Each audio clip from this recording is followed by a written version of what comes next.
환영합니다. 주의를 지키는 모든 성도들도 주님의 축복이 임하기를 주의 이름으로 간절히 축원드립니다. 저는 본문의 말씀을 가지고 가장 큰 계명, 사랑, 2+1 이라는 제목으로 말씀을 나누겠습니다.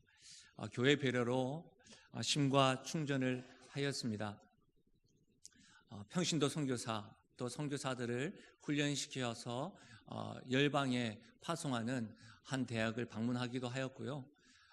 우리 지역 주변에 청년들과 또 젊은이들이 뜨겁게 기도한다는 소식을 듣고 그곳에 가서 함께 예배를 드리고 한편으로는 부럽기도 하고 한편으로는 꿈을 꾸고 소망을 가지고 돌아오기도 하였습니다. 또한 우리 교회보다는 한 2배 정도 큰 전통교회 가서 예배를 드리면서 우리 교회가 참 많이 그리웠고 또 교회에 대한 많은 생각과 고민과 기도를 하는 시간을 가지게 되었습니다. 하나님 주신 마음들 어떻게든 말씀에 잘 비추어서 빠른 시간 내에 여러분과 함께 공유하고 그래서 하나님을 기쁘시게 하고 사람을 행복하는 일에 함께 나아가도록 하겠습니다. 지난주에는 이용남 선교사님 오셨습니다. 여러분, 복음의 영향력 그리고 복음을 전하는 일, 선교의 시작에서부터 하나의 미랄이 뿌려져서 어떻게 해서 우리에게까지 복음이 전해졌는지를 우리가 듣고 은혜를 받았었습니다. 얼마나 이 사역이 소중한지를 깨닫기도 되었고요. 여름 기간 동안에 우리가 가진 능력과 힘을 다해서 하나님을 시원케 하려고 냉수사역을 우리 이용남 선교사님 그 강의와 말씀을 통해서 하나님께 영광 올려드리고요. 오늘부터는 2학기를 다시 시작하도록 하겠습니다. 제가 2학기를 준비하면서 이제 복귀하려고 말씀을 묵상하고 또 저희들 같은 경우는 이 마가복음을 순서적으로 계속 배우고 나가고 있으니까요. 그렇게 하고 있는데 하나님의 절묘한 타이밍처럼 본문을 묵상하고 연구하는데 저에게 다가왔습니다. 사실 앞문맥 우리가 읽지 않은 부분이 있습니다. 부활 논쟁에 대한 부분이 있는데 이 부분은요 저희가 이전에 가정의 비밀이란 제목으로 말씀을 나눴을 때에 중첩되는 주제가 있기 때문에 넘어가도록 하겠습니다. 여러분 오늘 말씀에 보면 서기관 한 사람이 오늘도 변함없이 주님 앞에 나와서 질문합니다. 그런데요 지지난주에 제가 가이사의 것과 하나님의 것이라는 말씀을 나눴을 때에 그 바리새인과 헬라파 헤롯 땅들의 질문과는 사뭇 다릅니다. 성격이 다르죠. 그렇다면 우리는 여기서 질문 한 가지 해야 됩니다. 왜 다른 질문을 하였을까? 왜 서기관은 예수님께 나와서 질문을 한 것일까? 이렇게 생각해 볼 수가 있습니다. 여러분 문맥을 통해서 충분히 우리가 이해할 수가 있는데 당시 서기관들은요 바리새인들이었습니다. 우리가 신약 성경을 이해할 때에 두 지배층을 이해해야 합니다. 사두개인파와 바리새인파. 당시 유대와 이스라엘을 지배했던 지파였기 때문에 이들을 이해하는 것이 하나님의 말씀을 제대로 이해하는 데 도움이 많이 됩니다. 사두개파 이들은요 하나님께서 실존하셔서 우리의 삶에 간섭을 안 한다고 생각했습니다. 그래서 부활과 어떤 사후세계와 영적 존재를 부정하였습니다. 이와는 반대로 바리새파는 아니다. 하나님은 우리의 삶에 관여하신다. 그리고 우리가 우리의 삶에 많은 결정과 선택이 많은 영향력을 미친다라고 생각했습니다. 그러면서 사후세계와 영적인 존재, 부활을 인정했죠. 오늘 서기관은 대부분의 바리새인이라고 하였습니다. 이 바리새인인 서기관은 자신들의 생각과 사상을 지지하는 것 같았습니다. 앞문맥의 부활 논쟁에 대해서 예수님 그렇게 말씀하시거든요. 아마 지지하는 것 같아서 질문한 것 같습니다. 뿐만 아니라 당시의 유대인들은요 이 율법을 모두 613개 조항으로 나누었습니다. 그 중에서도 284개는 중요한 것이고 365개는 덜 중요하다고 생각했습니다. 그래서 그들이 모일 때마다 했던 일 가운데 하나가 뭐냐면 이와 같은 여러 계명들 중에 무엇이 더 중요한가, 무엇이 가장 큰 계명인가 그렇게 논쟁하고 토론하였던 것이죠. 이런 연장선상에서 생각해 보면 서기관은 예수님께 나와서 더 배우기 원했습니다. 더 알기 원했던 것이죠. 책 잡고 시험하고 유혹하기 위해서 질문하는 것이 아니라 하나님의 말씀, 하나님의 뜻을 더욱더 선명하게 알기 위해서 지금 예수님에게 질문하고 있는 것입니다. 여러분, 하나님의 뜻을 선명하게 알기 위해서 질문하고 논쟁하는 것은요, 건강한 것입니다. 서점이나 마트에 가보면 부모님과 자녀들, 어린 자녀에서부터 청소년들 같이 이렇게 있는 것을 보게 됩니다. 같이 있는 모습을 보면 얼마나 좋은지 몰라요. 또 한 손에 책을 들고 있고 또 여러 가지 물건들이 손에 잡혀 있는 것을 보면 귀엽기도 합니다. 사랑스럽기도 하고요.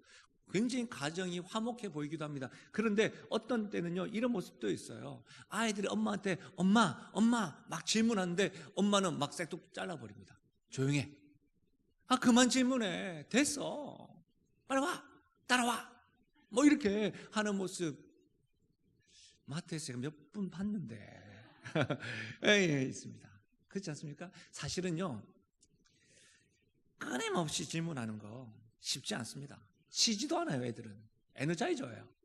그러니까 그 질문을 받아가지고 반응하는 것도 결코 쉽지 않습니다. 저도 그래요. 그런데 여러분, 아이들이 부모를 책잡고 시험하기 위한 질문, 그런 질문들은 분명히 잘못된 것입니다. 그래서 가르쳐야 되죠. 그러나 정말 몰라서 궁금해서 우리가 생각하는 것보다 수준은 조금 떨어질 수 있지만 우리 아이들과 서로 질문하고 논쟁하는 것은요, 그렇게 생각을 나누는 것은요, 관계와 정서적으로 건강함을 추구하는 굉장히 중요한 요소입니다. 저는 꿈꾸는 것이죠. 우리 교회의 어린아이와 어른들이 하나님의 말씀에 대해서 더 알고자 궁금해서 물어보고 그것에 답변해주고 그런 것들을 꿈꾸어 봅니다. 다음 세대와 믿음의 세대들이요, 자녀와 부모가 성도 간의 소그룹에서 목장 모임에서 여러분 모일 때마다 말씀을 중심으로 삶을 나누고, 그것 좀 이상한 것 같은데 나는 이렇게 생각하는데, 이와 같은 논쟁과 토론들이 일어나므로 하나님의 뜻이 더욱더 선명해져서 하나님 앞에 나아가는 일들이 좀 많아졌으면 좋겠습니다. 불가능한 걸까요? 아니면 저 혼자 꿈꾸는 것일까요? 아닙니다. 가능합니다. 왜냐하면 예수님도 어린아이들을 물리지 않으셨습니다. 예수님 역시도 지금 서기관의 질문에, 심지어 책 잡는 자들의 질문에 답변하시면서 여러분 그들과 논쟁하시면서 더욱더 그들의 갈급함에 갈증을, 또 분명한 진리를 세우셨던 것이죠. 다시 말하면 우리는 조금이라도 예수님을 흉내내려고 앞서 본을 보신 그 예수님처럼 우리가 따라가기만 한다고 한다면, 우리 가정에서, 우리 교회에서 서로 하나님을 더욱더 알기 위해서 논쟁하고 토론하고 나누는 일은 풍성해질 줄로 믿습니다. 그런 은혜가, 그런 여러분 축복이 우리 교회 가운데 일어나기를 주의 이름으로 축복합니다. 예수님께 궁금증을 가지고 배우기를 원하는 서기관의 질문은 이렇습니다. 모든 계명의 첫째가 무엇입니까? 이 질문 앞에 예수님의 답변은 29절에서 31절 말씀입니다. 중요하고 또 우리가 잘 아는 말씀입니다. 우리 함께 한 목소리를 읽겠습니다. 예수께서 대답하시되 첫째는 이것이니 이스라엘아 들으라. 주 곧 우리 하나님은 유일한 주시라. 내 마음을 다하고 목숨을 다하고 뜻을 다하고 힘을 다하여 주 너의 하나님을 사랑하라 하신 것이요. 둘째는 이것이니 내 이웃을 내 자신과 같이 사랑하라 하신 것이라. 이보다 더 큰 계명이 없느니라. 여러분, 서기관의 질문에 대한 예수님의 대답은 우리 잘 아는 것처럼 하나님을 사랑하라, 이웃을 사랑하라, 그리고 이보다 더 큰 계명은 없다라는 말씀입니다. 여러분이 잘 알고 있는 말씀이지만 조목조목 살펴보면서 의미를 좀 분명히 할 필요가 있습니다. 가장 큰 계명 첫 번째는 하나님을 사랑하라입니다. 여러분, 다시 한 번 더 29절과 30절을 보면 이 예수님께서 가장 큰 계명을 말씀하실 때 두 가지를 이해할 수가 있습니다. 먼저는 우리가 사랑하는 대상, 우리가 사랑해야 될 대상, 하나님이 어떤 분이신가, 사랑의 대상에 대해서 알 수가 있고요. 두 번째로는 사랑의 방법에 대해서 알 수가 있습니다. 첫 번째, 사랑의 대상, 하나님이 어떤 분이신지 가르쳐 주는 것이죠. 무슨 말입니까? 29절에 보면 우리 하나님은 유일한 주시다. 유일한 주시다. 하나님을 사랑해야 된다 말씀하실 때에 여러분 추상적으로 말하고 있지 않습니다. 막연히 사랑하라고 말씀하시는 것도 아닙니다. 하나님이 어떤 분인지 분명히 알고 하나님을 사랑하는 방법을 알고 사랑하라고 성경은 말하고 있습니다. 교회에 나오시는 분들 가운데요, 막연히 교회에 오면 마음이 좀 편안한 것 같으셔서 오시는 분들이 있습니다. 주일 예배 드리지 않으면 뭔가 나에게 나쁜 일이 있고 부정타는 일들이 일어날까 봐 불안해서 적어도 내가 주일 예배는 드려야지라고 생각하고 오시는 분들도 있습니다. 심지어 살아가면서 나의 인생에 적어도 의지할 존재는 하나 있어야 되지 않겠나 라고 생각해서 그래 내가 하나님 믿는다 라고 생각하는 분들도 있습니다. 정서적으로 정신적으로 좀 안정을 찾기 위해서 찬양이 있고 말씀이 있고 활기찬 모습과 밝은 교회 성도들의 표정, 그 문화 가운데 나도 있다, 편안하다라고 생각하는 분들도 있습니다. 그래서 교회에 나오시는 분들이 있어요. 여러분, 그럴 수 있습니다. 그러나 신앙은 아닙니다. 신앙은요, 하나님을 사랑하는 것입니다. 내가 사랑하는 하나님이 어떤 분인지를 분명히 인식하고 그분을 예배하고 그분을 찬양하고 그분을 섬기고 그분을 자랑하고 그분을 사랑하는 것이 신앙입니다. 여러분, 하나님을 사랑하라는 예수님의 말씀은 하나님만이 우리의 사랑을 받아야 될 유일한 분이라는 사실을 강조하고 있는 거예요. 하나님보다 더 앞에 두는 것, 더 우선시 두는 것 안 된다는 것입니다. 나에게 있어서, 우리에게 있어서 사랑의 1호 대상은 하나님이라, 이것을 지금 말하는 것입니다. 여러분 어떠세요? 정말 여러분에게 사랑의 대상 1호는 하나님이십니까? 하나님만이 여러분의 사랑을 드릴 유일한 분이신가요? 연수한 목사입니다. 그러나 성도들과 상담을 하고 신방해 보면 간혹 성도들의 삶에 하나님이 아닌 다른 것들을 사랑하는 마음이 가득하다는 것을 경험할 때가 있습니다. 실제로 성도들만이 아닙니다. 제 삶 속에서도 사랑의 대상이 하나님이 아닌 다른 것으로 채워질 때가 있습니다. 어떤 때는 자녀들이고요, 어떤 때는 저의 위치고 물질이고요, 제 자존심이고요, 어떤 때는 저의 안위고요. 그런 것들을 하나님을 약간 밀어두고 그것들을 더 사랑하는 제 모습을 보게 됩니다. 그러나 여러분, 하나님은 유일하신 분이시고 하나님만이 우리의 사랑의 대상자라는 사실을 의지적으로 고백할 수 있기를 바랍니다. 출애굽기 20장 3절에 너는 나 외에 다른 신들을 내게 두지 말라, 10계명의 제1계명이죠. 하나님만이 유일한 신이라는 거예요. 주라는 사실입니다. 이 말은 무슨 말일까요? 우리를 창조하신 분도 하나님밖에 없다는 것입니다. 우리를 사랑하셔서 가장 소중한 아들을 주신 분도 하나님밖에 없다는 것입니다. 우리를 위하여 십자가에서 죽으신 분도 그 주님밖에 없다는 것입니다. 죽음에서 부활하신 분도 그분밖에 없다는 거예요. 승천하신 분도 그분밖에 없다는 거예요. 다시 재림하셔서 심판하실 분도 그분밖에 없다는 거예요.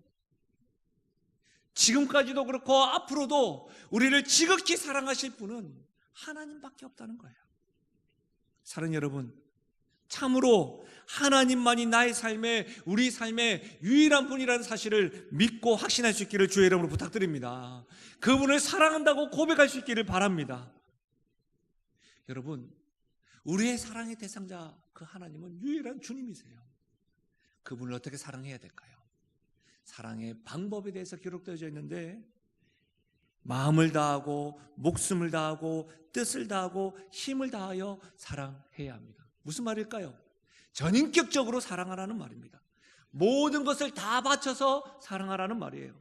여러분, 가식적이고 보여주기식 사랑 아닙니다. 내 상황이, 내 형편이 좋아서 즐거워서 그때는 사랑하고, 내 상황이 꼬이고 불편할 때는 사랑하지 않는 것, 그런 사랑 아닙니다. 의지적으로 내가 어떤 형편과 상황이랄지라도 내 사랑의 대상이신 우리 하나님, 유일하신 그분을 내가 전인격적으로 내 모든 것으로 사랑하는 것, 그렇게 사랑하라는 말입니다. 여러분, 이 예수님의 대답은요, 신명기 6장 4절과 5절에 있는 말씀을 인용해서 하신 말씀입니다. 들어보십시오. 이스라엘아 들으라. 우리 하나님 여호와는 오직 유일한 여호와이시니 너는 마음을 다하고 뜻을 다하고 힘을 다하여 내 하나님 여호와를 사랑하라. 여러분, 그런데 이 말씀은요, 보통 쉐마라고 해요. 쉐마라는 말은 저 들으라라는 말이에요. 쉐마라는 이 말은요, 유대인들은 모두가 다 암송하고 있던 말씀이었어요. 여러분, 무슨 말이에요? 서기관은 유대인이죠, 바리새인이죠. 서기관의 질문에 예수님께서 답변하시는데 복잡한 지식이나 논쟁 가운데 통찰력과 연구할 가치가 있는 논문에서 발췌해서 답변하시는 것이 아니라 단순하고 이미 잘 알려진 가르침, 대부분의 유대인들이 암송하고 있는, 잘 알고 있는 그 말씀을 일깨워 주신 거예요. 하나님을 사랑하라. 우리에게 말씀하신 의미가 상당한 줄 압니다. 새로운 말씀이 아니라는 거예요. 근데 이 쉐마 말씀은 신명기 6장 4절에서 5절로 끝나지 않습니다. 쉐마 말씀은 신명기 6장 4절에서 9절까지 말씀인데 그 뒤에 있는 쉐마의 말씀을 한번 들어보십시오. 신명기 6장 6절에서 9절인데요. 오늘 내가 내게 명하는 이 말씀을 너는 마음에 새기고, 오늘 내가 내게 명하는 이 말씀 뭐예요? 하나님은 유일하신 분이시고 마음과 힘과 뜻을 다해 사랑하라, 이 말씀이에요. 그것을 마음에 새기고 내 자녀에게 부지런히 가르치며 집에 앉았을 때이든지 길을 갈 때이든지 누워있을 때이든지 일어날 때이든지 이 말씀을 강론할 것이며, 너는 또 그것을 내 손목에 메어 기호를 삼으며 내 미간에 붙여 표로 삼고 또 내 집 문설주와 바깥문에 기록할지니라. 여러분, 이 말씀을 여러분 지금 접하시면서 어떤 느낌이십니까?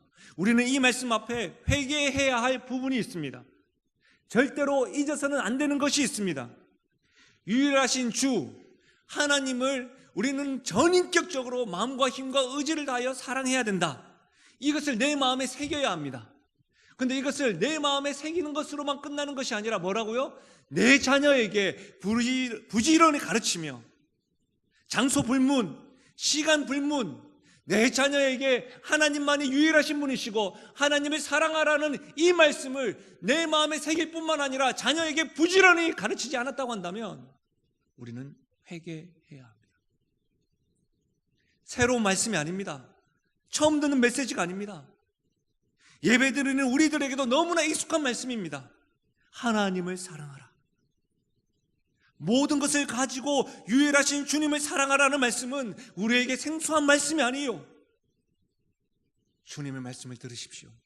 이 말씀을 마음에 새기고 장소 불문, 시간 불문 우리 자녀들에게 힘써 가르치며 나가시기를 바랍니다.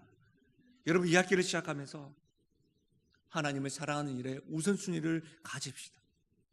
나의 삶의 유일한 분은 하나님이시고 그 하나님이 어떤 분이신지에 대해서 알고 배우기를 힘쓰며 나아갔으면 좋겠습니다. 남은 4개월 그분을 사랑하기로 작정하고 사랑드리는 마음, 나의 시간과 열정을 바치기로 좀 한번 정말 힘있게 사랑해 보기로 여러분 한번 결단 한번 해보십시오. 우리 교회가 이 학기에는 다른 어떤 것보다도 유일하신 주 되신 하나님을 알아가는 일에, 이분에 대해서 배워나가는 일에 힘쓸 것입니다. 집중할 것입니다. 할 수 있는 방법을 다 동원할 것입니다. 하나님을 알아가는 통로들을 연구하고 나눌 것입니다. 특별히 소그룹의 힘을 기울일 것입니다. 목장 모임뿐만 아니라 동아리 모임, 운동 모임, 어떤 모임이든 소그룹을 통해서 말씀이 중심되어 성도의 교제함을 기뻐하고 말씀으로 삶을 나누는 그런 일들을 경험하며 나갈 것입니다. 사실 모임하는 것이 힘겨운 분들도 있습니다. 갈등 때문에 상처 입은 분들도 있습니다. 정말 힘들죠. 그러나 두세 사람이 주의 이름으로 모이는 곳에는 함께 하신다는 그 하나님을 믿고 여러분 조금 아프지만 부족한 우리들이 어떻게 지어져 나가는지를 여러분 경험 한번 해보시면 좋겠습니다. 그래서 힘도 얻으셨으면 좋겠습니다. 뿐만 아니라 여러분 무엇보다도 우리 자녀들에게, 다음 세대들에게 하나님의 마음을 새기도록 힘쓸 것입니다. 투자할 것입니다. 이제 제가 머뭇거리지 않을 것입니다. 가정에서도 다시 시작하십시오. 우리 어르신들 제가 이런 말합니다. 목사님, 제가 너무 늦은 것 같아요. 늦지 않았습니다. 늦지 않았습니다. 출가하셨습니까? 늦지 않았습니다. 그들에게도 하나님을 사랑하라, 장소 불문, 시간 불문에서 계속해서 자녀들에게 가르쳐야 하는 것입니다. 사랑하는 여러분, 교육자들이, 목회자들이 여러분 힘들고 기도 제목 가운데 뭐냐면 직분자들의 자녀예요. 여러분들도 힘드시죠? 혼자 고민하지 마시고 교육자들과 상담하십시오. 저에게도 상담해 주십시오. 찾아가겠습니다. 함께 고민하겠습니다. 함께 울겠습니다. 사랑하는 여러분, 늦지 않았습니다. 다음 세대에게 하나님에 대해서 가르치는 일에 우리 모두 함께하며 나갔으면 좋겠습니다. 여러분, 우리 교회 출산하기 전에 기도합니다. 그 기도는 그 부모들을 위해서 축복만 하는 것이 아니라 온 성도가 왜 공개적으로 기도합니까? 우리가 저 아이들을 잘 지지하고 격려하고 기도하고 섬기겠다는 의미입니다. 사랑하는 여러분, 우리 다음 세대, 모든 세대, 우리 함께 이 아이들에게 유일하신 주님을 가르치는 일에 함께 힘쓰며 나갈 수 있기를 주의 이름으로 축복합니다. 두 번째, 가장 큰 계명 두 번째는 이웃을 사랑하라.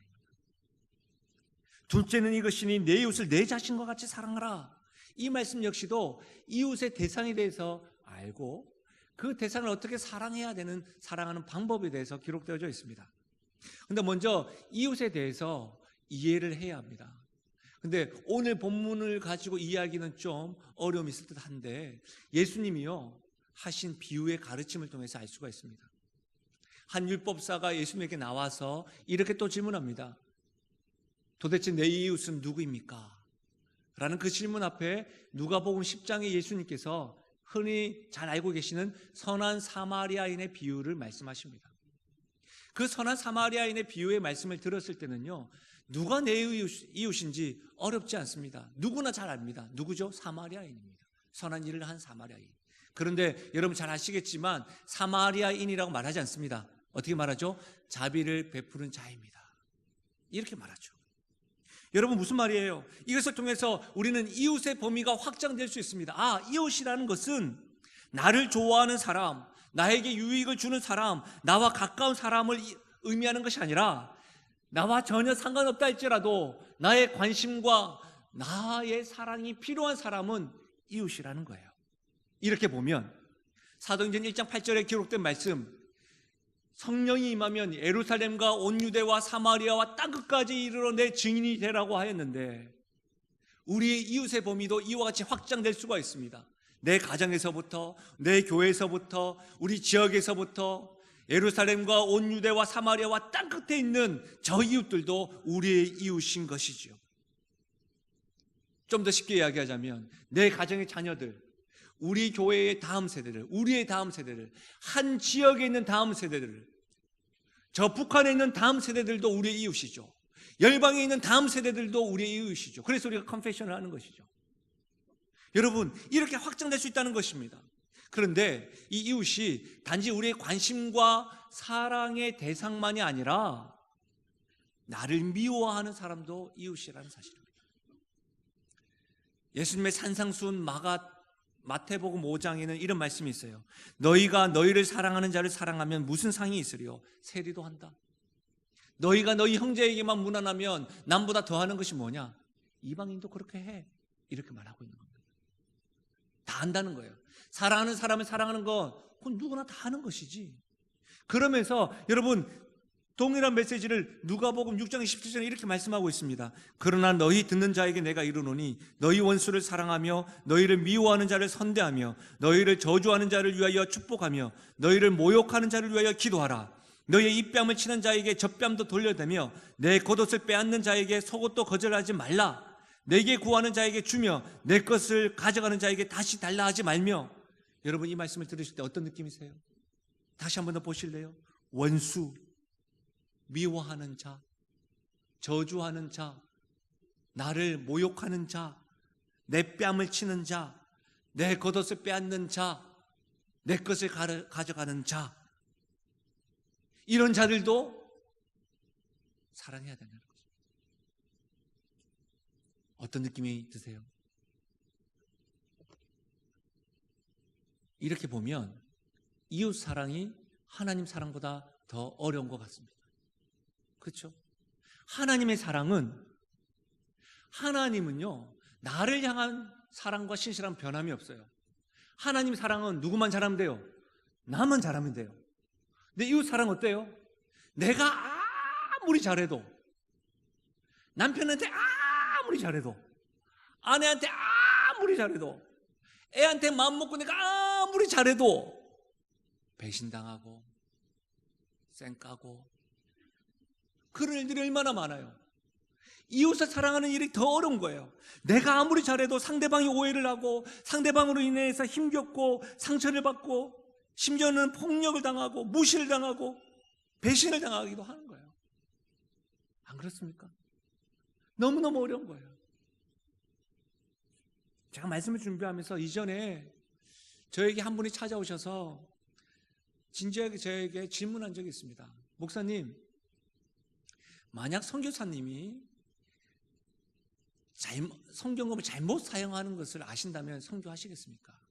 그때 제가 단호하게 저는 그렇게 안 할 겁니다. 이렇게 잘라 이야기했어요. 근데 그 모습이 오버랩돼서 저희가 말씀을 준비하는데 생각나는 거예요. 제가 왜 그렇게 말씀을 드렸는지 제가 설명을 드리지 않고 그런 생각이 드는 거예요. 오래전의 일인데요.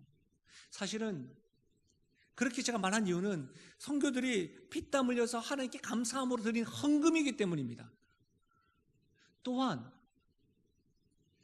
제 헌금이 그렇게 사용되는 건 상관없는데 제가 하나님께서 위임하신 담임 목사라고 한다면 저는 그것에 대해서 고민해야 된다고 생각되어집니다. 그래서 살펴봐서 고민해서 하나님께 드리는 이 예물이 잘 사용되도록 고민하는 것이 저는 맞다고 생각되어집니다. 그래서 저는 그렇게 단호하게 이야기했어요. 그리고 또 많은 교회가요, 그 재정 사용하는 것에 대해서 상처가 이만저만이 아니에요. 그만큼 이웃 사랑하는 것이 어렵다고요. 선교라는 이름을 가지고 있으면서도 불구하고 목회자인 저에게도 여러분 그와 같은 상처가 있으면요, 서뚜껑만 봐도 생각나서 두려워요. 그런 거예요. 사랑하는 여러분, 그만큼 어려운 거예요. 그런데 이웃 사랑하라고 말씀하시는 주님은 뭐라고 말합니까? 어떻게 이웃을 사랑하라고 해요? 사랑하는 방법을 내 몸과 같이 사랑해야 한다. 여러분 이 말씀 어떻게 받아들여지시나요? 더 힘들지 않습니까? 더 마음 아프지 않습니까? 알고 있는 말씀이잖아요. 알고 있는 말씀인데 눈 가리고 싶고 귀 막고 싶지 않으십니까? 그런 심정일 때 없으십니까? 더더욱 이런 말씀을 접할 때 말입니다. 우리 요한 1서 4장 20절 한번 같이 읽어볼까요? 함께 읽겠습니다. 누구든지 하나님을 사랑하노라 하고 그 형제를 미워하면 이는 거짓말하는 자니 보는 바 그 형제를 사랑하지 아니하는 자는 보지 못하는 바 하나님을 사랑할 수 없느니라. 우리가 이 계명을 주께 받았나니 하나님을 사랑하는 자는 또한 그 형제를 사랑할지니라. 여러분 이 말씀을 접할 때마다 이 말씀은 정확하잖아요. 하나님을 사랑하는 자 형제를 사랑하고 하나님을 사랑하는 자 이웃을 사랑하라. 같은 맥락이라는 걸 분명해요. 그런데 하나님을 사랑하노라 하고 형제를 미워하면 거짓말하는 자다. 이웃을 사랑하지 않으면서 어떻게 보이지 않는 하나님 사랑하느냐 이렇게 말한다는 거예요. 여러분 이 말씀 어떻게 받아들여져요? 알고 있는 말씀이잖아요. 나만 잘해서 될 일이 아니잖아요. 그래서 힘들지 않습니까? 좌절되지 않습니까? 절망하지 않습니까? 혹 이 자리에 그렇게 사랑하다가 상처 있고 절망하신 분 없으신가요?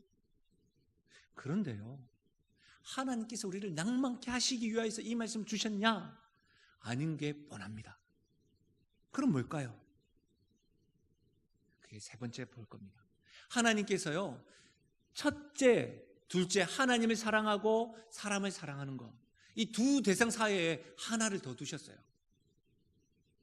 사실 제 오늘 설교 제목은 가장 큰 계명 사랑 2+1. 마트에서 제가 제목을 따왔거든요. 2+1. 2 하나님 사랑하고 사람 사랑하는 거 +1 내 자신이에요. 자신을 사랑하라. 하나님을 사랑하는 사람으로 자기 자신을 참으로 사랑하지 않으면 이웃에 대한 진정한 사랑이 나갈 수가 없어요. 하나님을 사랑하는 사람은 자기 자신을 사랑하게 돼요. 자기 자신을 사랑하는 사람만이 이웃을 사랑할 수가 있는 거예요. 여러분 자기 자신을 사랑한다고 할 때 자기 애가 아닙니다. 나르시시즘과는 다릅니다. 자기 애나 나르시시즘은 뭐예요? 자기 외모, 자기 능력. 내 안에 사랑할 게 너무너무 많은 거야. 거울을 볼 때마다 내가 너무너무 멋진 거야. 엄마 내가 오늘도 파란 넥타이를 했는데 다른 사람보다 너무너무 잘 어울리는 것 같아. 내 설교는 왜 이렇게 좋지? 요즘은 젊은이들이 하는 말 자뻑 뭐 그렇게, 그게 자기의 나르시시즘이에요. 자기 안에서 자기 중심적 성격을 가지고 자기 행동을 하는 게 나르시시즘이에요. 그런데 이것은 성경이 말하는 자기 자신을 사랑하는 것과는 다릅니다. 자신을 사랑하는 건 뭐예요? 나는 보잘것이 없다는 거예요. 나는 사랑할 게 없다는 거예요.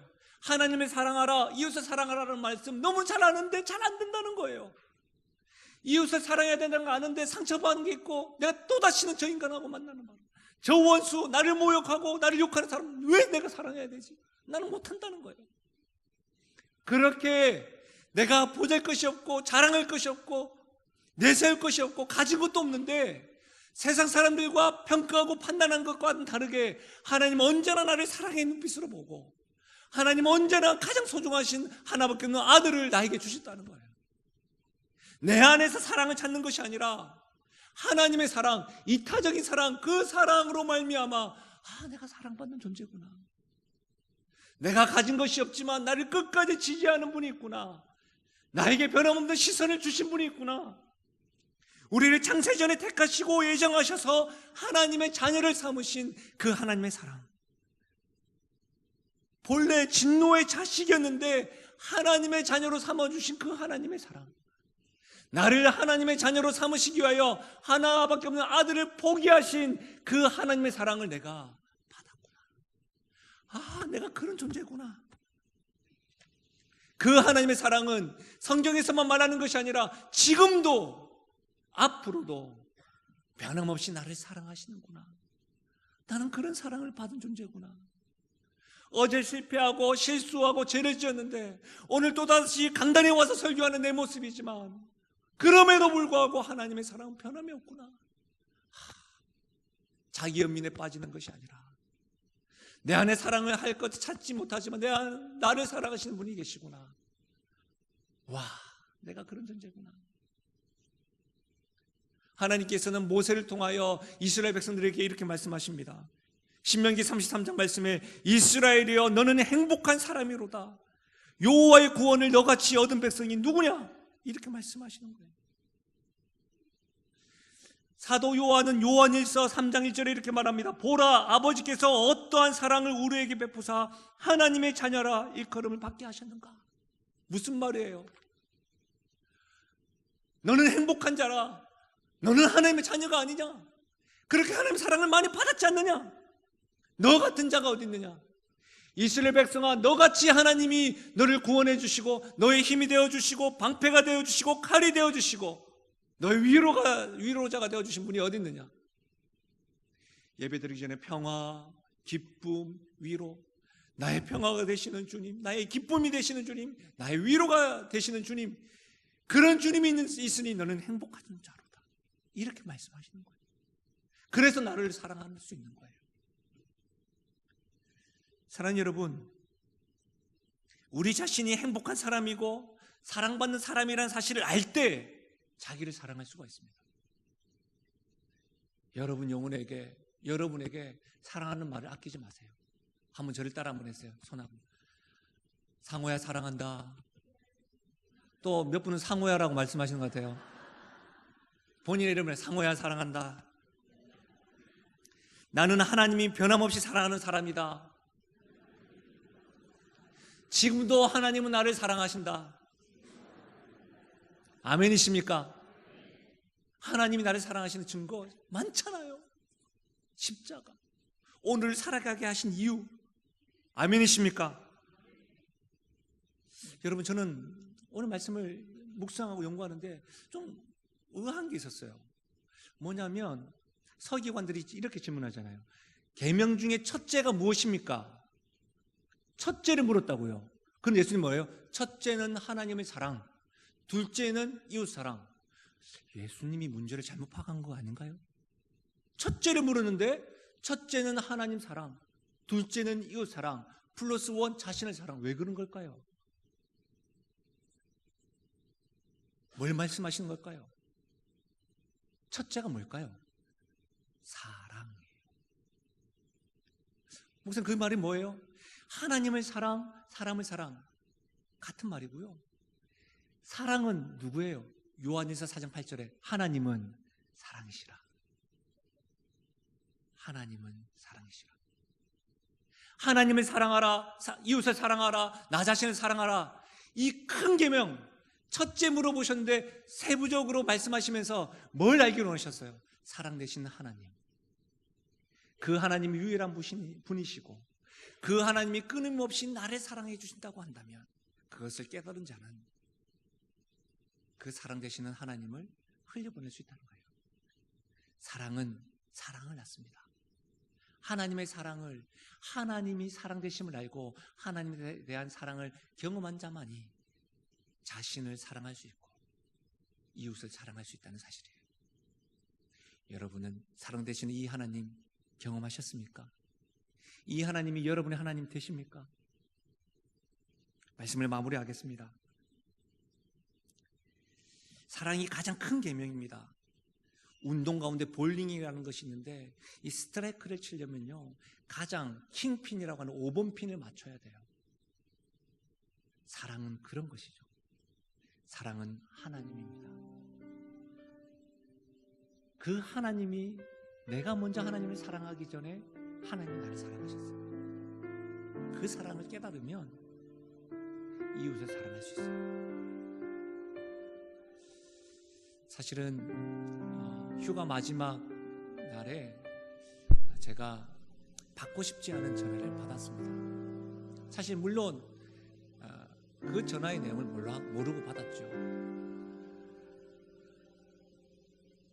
몇 주 전까지만 해도 교회에 대해서, 청년에 대해서 저와 함께 고민을 나눴던 제 동기 목사, 제가 영신교회에 부임했을 때에 부산에서 서울까지 올라와서 축하해주고 기도하겠습니다 하며 식탁 교제를 나눴던 동기 목사가 카페에서 청년과 신방을 하고 화장실에 들어갔다가 하나님의 부르심을 받았습니다.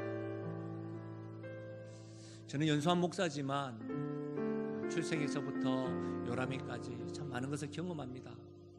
장례식장 가는 것 한 번도 가볍게 간 적은 없지만 이번에 갈 때가요 왜 그렇게 무겁고 힘들던지요. 새 아이가 남아있고 여전히 변함없이 웃고 있는 사진을 보고 두려웠습니다. 왜냐하면 제 자신의 이야기 같았습니다. 그래서 제가 그곳에 갔다 와서요 저희 가정에서 아이들 앉혀놓고 아내에게 나 보험 들었나? 묻기도 하고요. 내가 만약에 없으면 어떻게 되지? 이런 생각을 하고요. 근데 제 마음 가운데 또 하나님 이게 뭡니까? 이렇게 열심히 살아가고 있고 그게 저에게 확 다가오더라고요. 하나님 휴가 기간 동안에 교회에 대한 소망을 가지고 힘을 가지고 왔는데 이게 막판에 이게 뭐예요? 하나님이 저에게 어떤 사람은 슬퍼하고 넘길 수 있는데 왜 저는 이렇게 무겁죠? 말씀을 마무리하면서요 설교가 잘 안 되는 거예요. 말씀이 눈에 안 들어오는 거예요. 묵묵한 거예요. 계속 가만히 있다가도 눈물이 나고요 그러더라고요. 그런데 말씀을 마무리하는 이 가운데 상호야 너는 행복한 자잖아. 내가 너를 사랑해. 너를 지금까지 이끈 건 나야. 내가 너의 방패가 되고 내가 힘이 될 거야. 내가 널 사랑해. 그럼 너 자신 사랑할 수 없겠니? 너를 사랑하는 그 사랑으로 흘려보낼 수 없겠니? 그렇구나. 쉽지 않지만 하나님은 사랑이시구나. 하나님은 사랑이시구나. 하나님은 나를 사랑하시고 이웃들을 사랑하시구나. 그 하나님을 나도 마음과 힘과 뜻을 다해 사랑해야 되겠다. 왜? 하나님은 나의 힘이 되시고 나의 능력이 되시고 방패가 되시고 구원이 되시기에 나의 어떠한 것 상관없이 나는 사랑받는 행복한 자이구나.